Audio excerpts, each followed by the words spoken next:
नमस्कार दोस्तों, the growth blueprint bye विकास में आपका स्वागत है।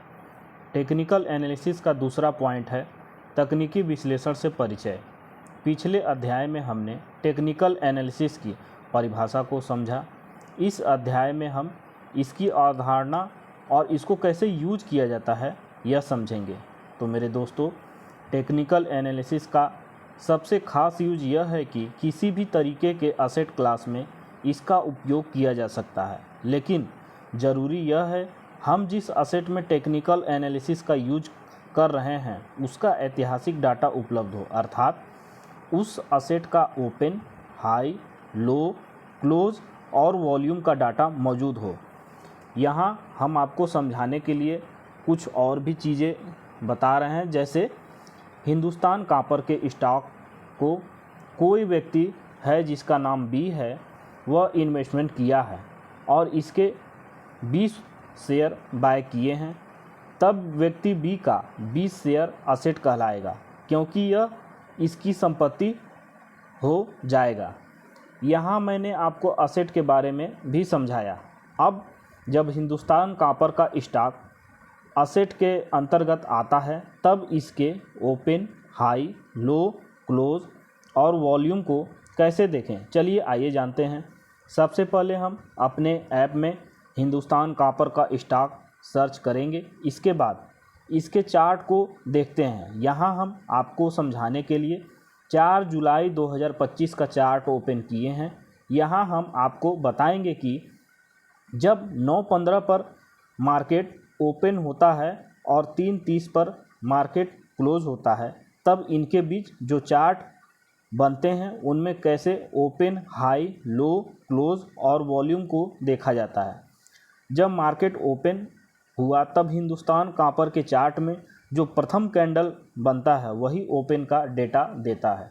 चार्ट में आप देखिए 9:15 पे जो प्रथम कैंडल बना है उस पर जब वर्टिकल लाइन करेंगे तो वह ओपन, हाई, लो, क्लोज का डेटा देता है, लेकिन हमें केवल ओपन का डेटा ही देखना है। यहाँ हम आपको बता दें कि 9:15 से 3:30 के बीच चार्ट में जितनी भी कैंडल बनते हैं, प्रत्येक कैंडल हमें ओपन, हाई, लो, क्लोज के डेटा देते हैं, लेकिन हमें केवल ओपन का डेटा देखना है। जब मार्केट ओपन हुआ है तब जो प्रथम कैंडल ओपन का डेटा देगा हम उसे ही स्टडी करेंगे। तो जैसा कि आप फिगर में देख पा रहे हैं, प्रथम कैंडल का ओपन डेटा 280 है। उसके बाद हम हिंदुस्तान कॉपर के चार्ट में जाएंगे और फिर देखते हैं कि सबसे हाई लेवल पर कौन सी कैंडल बनती है।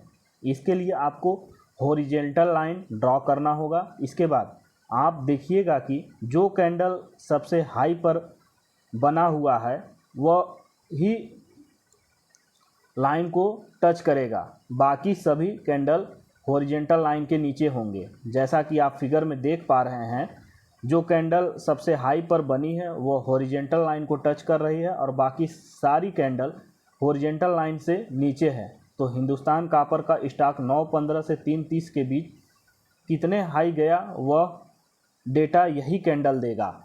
जैसा कि आप फिगर में देख पा रहे हैं, अब फिर से वर्टिकल लाइन को सबसे हाई कैंडल के ऊपर ड्रा करते हैं।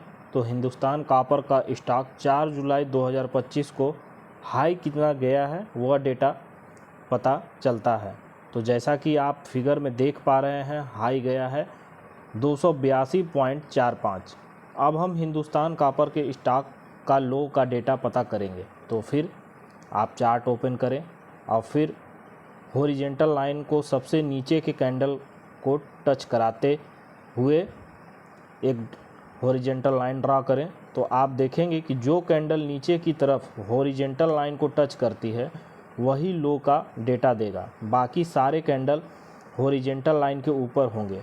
तो जैसा कि आप फिगर में देख पा रहे हैं, अब फिर से डेटा निकालने के लिए वर्टिकल लाइन को सबसे नीचे के कैंडल पर ड्रा करते हैं तो लो का डेटा निकल आता है। जैसा कि आप फिगर में देख पा रहे हैं, तो लो का डेटा कितना है 274.85, अर्थात हिंदुस्तान कॉपर का स्टॉक 4 जुलाई 2025 को लो कितना गया था, तो 274.85।